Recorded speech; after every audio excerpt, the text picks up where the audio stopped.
Bonjour à toi, aujourd'hui j'ai envie de te parler de gratitude, des 3 kiffs par jour et de la résilience. Si tu as vécu une épreuve, un trauma, on t'a sans doute déjà dit essaye de voir le positif, pense à ce qui va bien, il y a pire ailleurs. Et ces phrases, elles t'ont peut-être fait te sentir encore plus seul, encore plus incompris. Alors, si c'est le cas, cet épisode est pour toi. Ici, il est hors de question qu'on nie ta douleur, on ne va pas relativiser ce que tu as vécu, on va parler de gratitude autrement.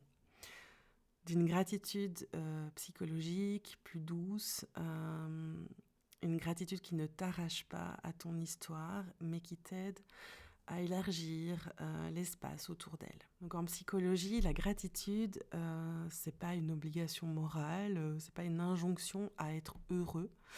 Ce n'est pas non plus une façon de dire merci à la vie pour ce qui a été violent et injuste. Non. La gratitude, c'est une orientation de ton attention, une capacité consciente, volontaire, de remarquer certains aspects plus agréables que tu vis dans ton expérience.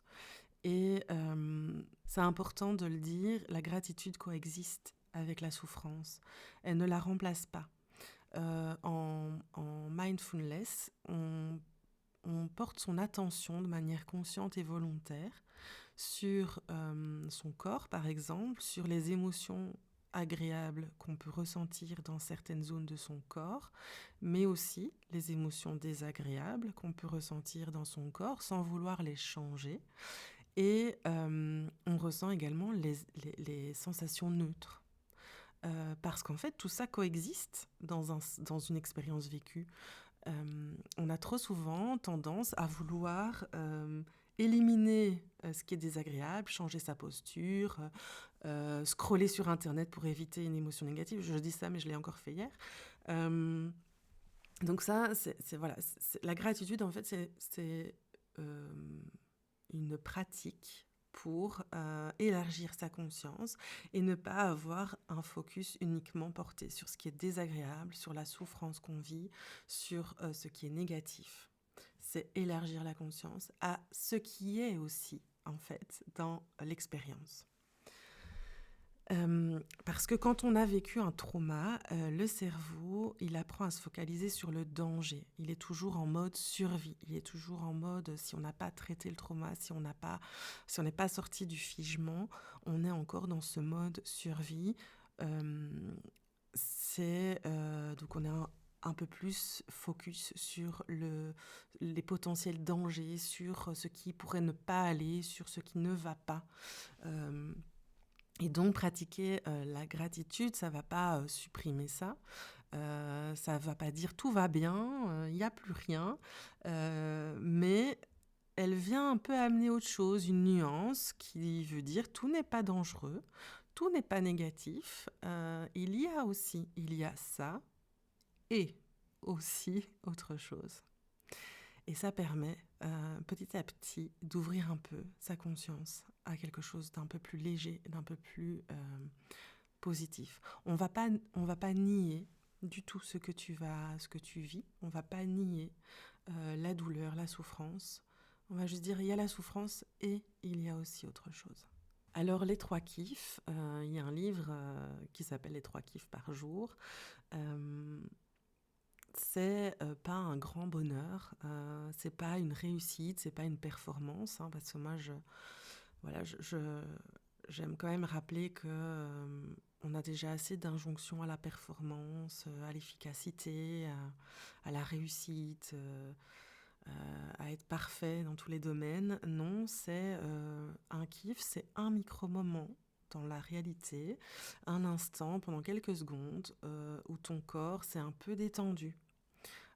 Et au fur et à mesure que tu vas le faire, tu vas permettre à ton corps de ressentir beaucoup plus souvent ces petits moments. Au début, ça va être peut-être compliqué de les voir, mais au fur et à mesure, tu vas être plus dans la conscience quand tu vas les vivre, ces moments-là, et ça va te permettre déjà de détendre ton corps beaucoup plus souvent. Parce que bien sûr, avec le trauma, on est tendu, on est crispé, on est figé, on est un peu en mode alerte et on est prêt à agir et à bondir.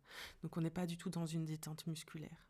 Donc ça peut être plein de choses. Ça peut être avoir une tasse chaude entre les mains, sentir l'odeur du gel douche qu'on adore ou du savon qu'on adore.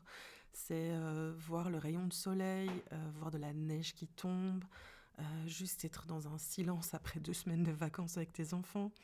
Un regard, un câlin d'une amie qui sort de nulle part, de la nuit comme ce matin.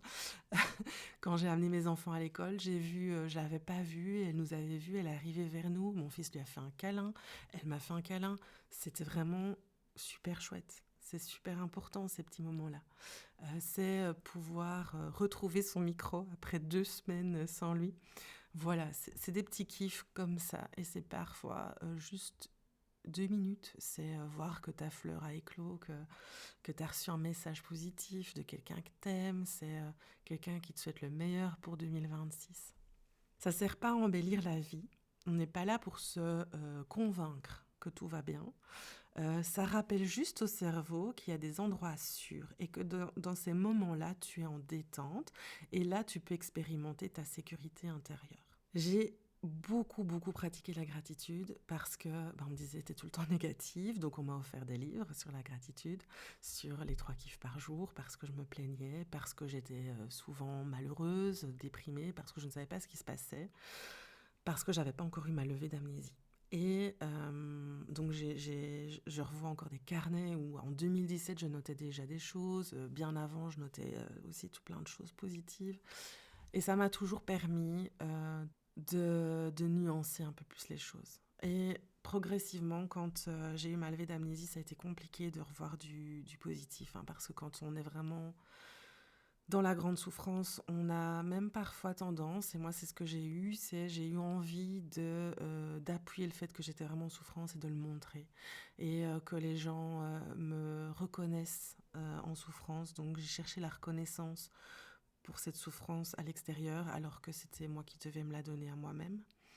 Et ça me faisait passer aussi à côté de moments plus joyeux, plus positifs, parce que je me disais que si je vivais ces moments joyeux, je niais totalement la souffrance à côté. Alors que pas du tout, comme j'ai dit. La gratitude et les 3 kiffs par jour, l'objectif c'est simplement de dire oui à la souffrance et des moments neutres et des moments agréables et joyeux.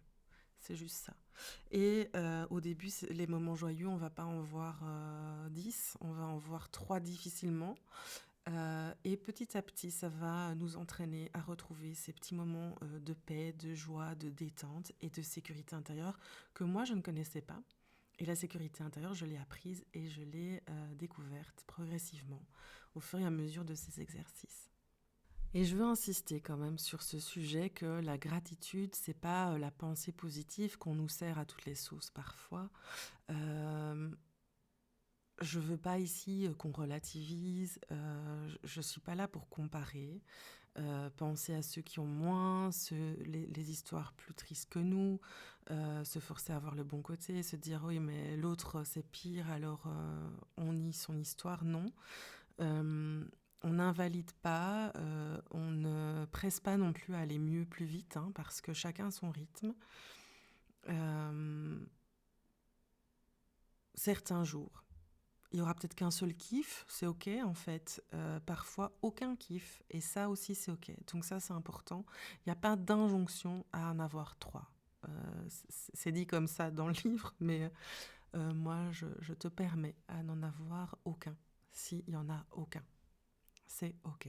Maintenant, j'ai envie de passer à l'exercice pratique. Ce soir, ou en fin de journée, ou quand tu te sens prêt, c'est une invitation. Note, ça serait chouette que tu aies un petit carnet dédié à ça, un joli carnet avec un beau bic, déjà ça, c'est un kiff pour moi d'avoir un beau carnet et un beau bic. Et tu notes 1 à 3 moments dans ta journée que ton corps a vraiment apprécié, où tu as ressenti de la joie, où tu as ressenti... essaye de ressentir quelque chose de beau, de joyeux et de voir ce que ça fait à l'intérieur de toi. Moi, quand je ressens cette gratitude, la gratitude, je la sens vraiment en moi. Le mot gratitude, c'est vraiment une chaleur, une ouverture dans le torse où je sens vraiment ah, c'est chouette, c'est beau, c'est vraiment doux. Et à chaque fois, note ces moments où ton corps s'est détendu, où ça t'a fait chaud au cœur, un mot, un message, un geste, un rayon de soleil, le sapin qui est illuminé, un livre, une page que tu as lue, un post Instagram que tu as vu qui était vraiment chouette. Et demande-toi où tu l'as ressenti dans ton corps. Demande-toi ce que ça a fait et ressens ça. Et là, tu sens, dans ce moment de gratitude, de kiff, il y a vraiment cette sécurité intérieure qui est là. Goûte-la. Et tu peux y revenir autant de fois que tu veux dans ta journée si tu en as besoin. Et un autre exercice que je te propose, c'est d'écrire des questions dans ton journal et d'y répondre. Qu'est-ce qui m'a apporté un peu de douceur aujourd'hui ? Qu'est-ce que mon corps a apprécié, même brièvement ? Qu'est-ce qui me montre que je ne suis plus uniquement en survie ?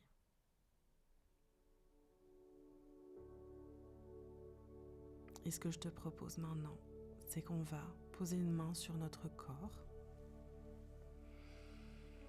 Inspire lentement et souffle avec ta bouche.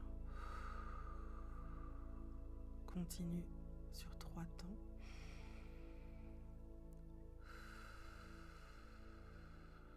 Encore une fois.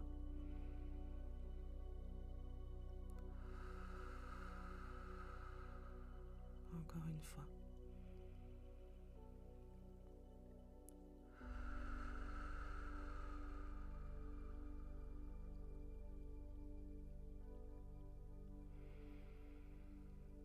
Connecte-toi au dernier moment où tu t'es senti bien dans ton corps. Ça peut être ce moment-ci. Et ressens pleinement dans ton corps, dans toutes les cellules de ton corps, ce bien-être, cette détente.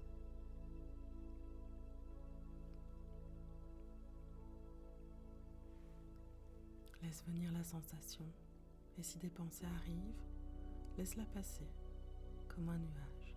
Ne t'attache pas à elle.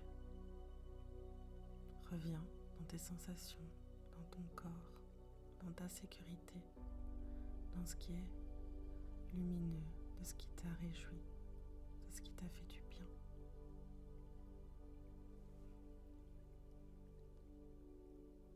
Reviens-y autant que tu en as besoin.